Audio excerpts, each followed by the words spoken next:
Friday's U.S. non-farm payrolls revealed an unexpected decline in average hourly wages and an increase in the unemployment rate, prompting the EURUSD to surge. These figures suggested that the Federal Reserve, Fed, might contemplate implementing rate cuts earlier.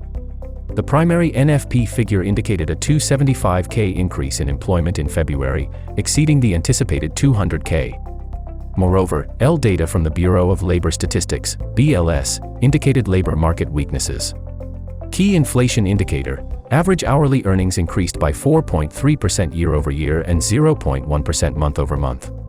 The data indicates decreased inflationary pressure due to wage growth and increased unemployment. A decline in foreign capital inflows negatively impacts the dollar when interest rates are lowered.